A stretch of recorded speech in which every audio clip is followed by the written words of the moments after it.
What is going on, Menham family? I noticed that in my room here it seems like a little bit dark in here, and that's because it's kind of late. It's like I think like 6 o'clock already here in the evening, so I do apologize for that, but that's not the point of the story, you guys. We're going to be actually looking into some of these Anaconda myths that have gone back for decades, you guys, and we're going to go ahead and debunk them as much as we can, you guys, because it's crazy that there are some people out there on the internet that still actually believe some of these myths that are still out there, and we need to let them know that some of these myths that they've heard from over the years, they are completely false. So with that being said, let's go ahead and start out. Let's see which one is the first myth, everybody, and well, you get the idea. So let's go ahead and get her started. So one of the few myths that a lot of people think about when it comes to anacondas, a lot of people think as anacondas as being like one of the most ferocious man-eating snakes out there on the planet. And the truth is that none of that is accurately true. And here's why, you guys.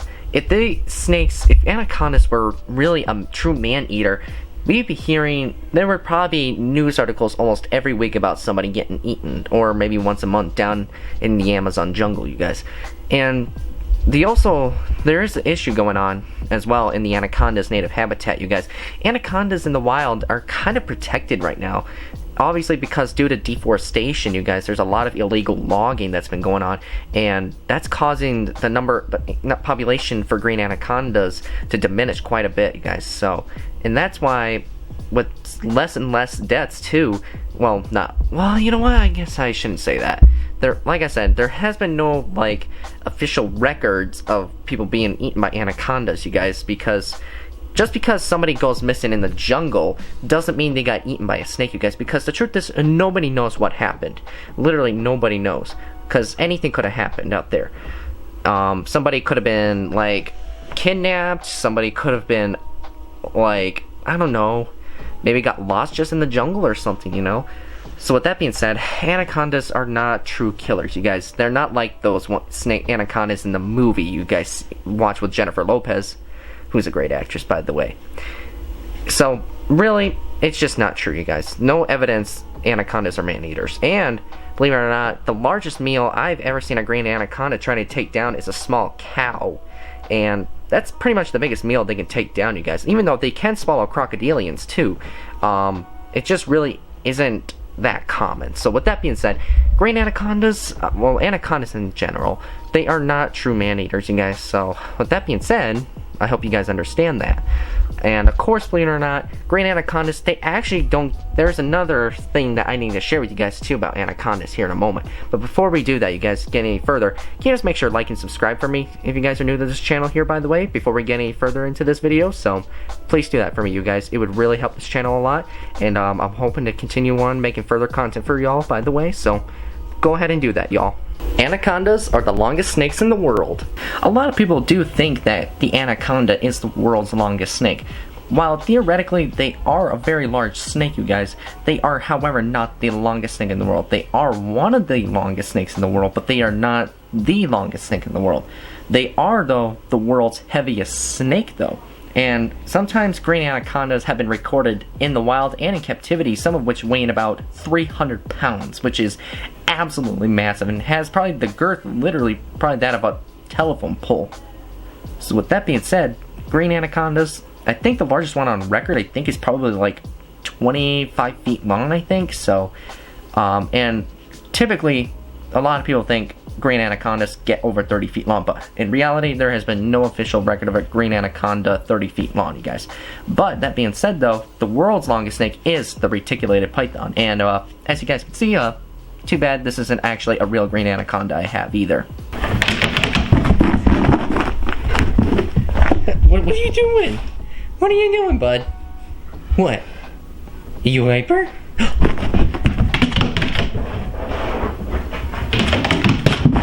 Whoa!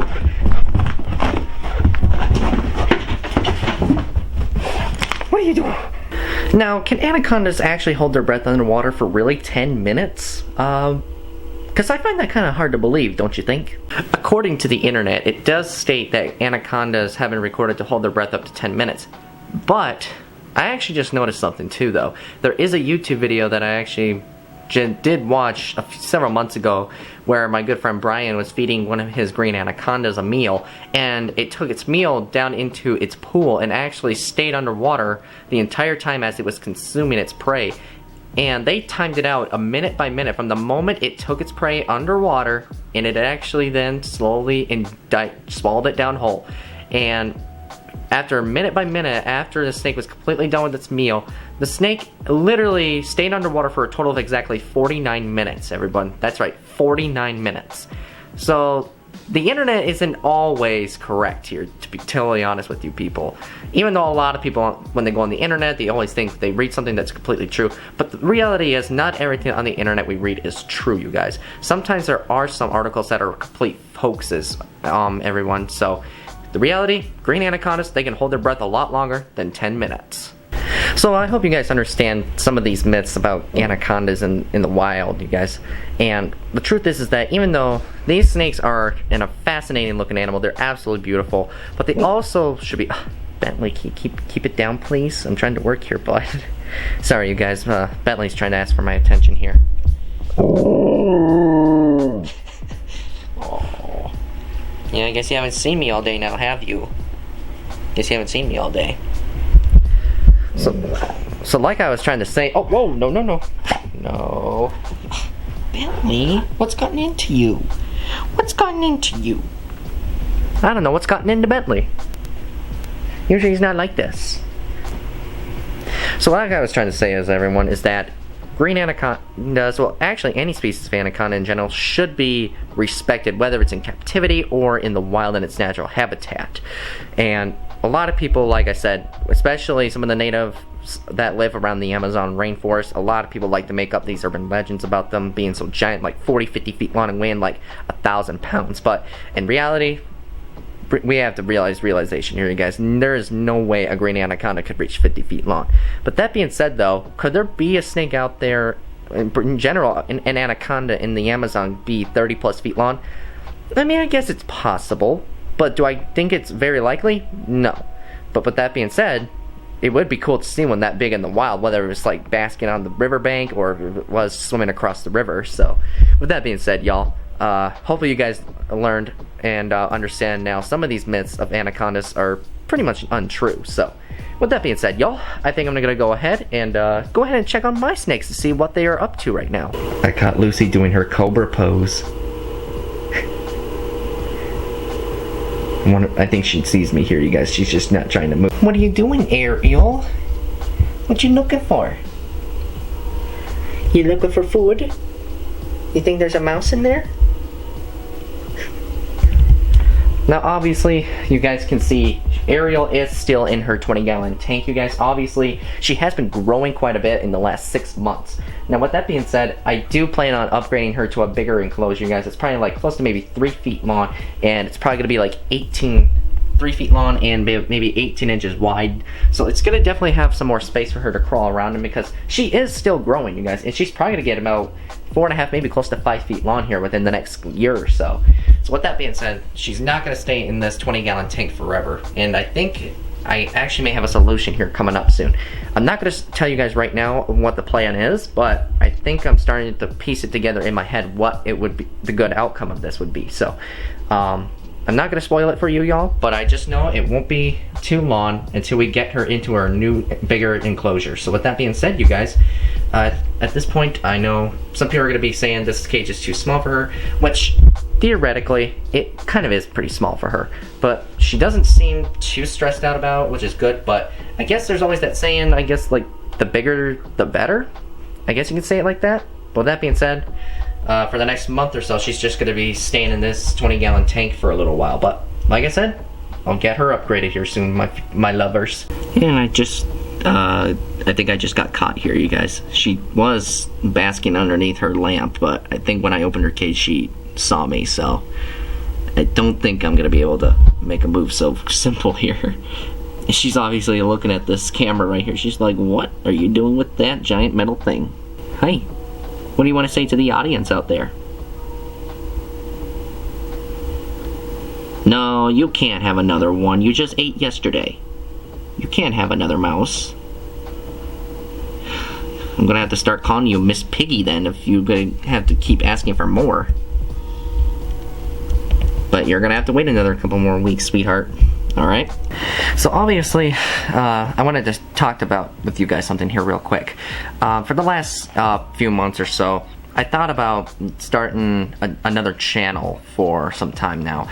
Now obviously, you guys may remember I used to have another channel years ago called Snake's World TV, which, by the way, it was super duper cringy.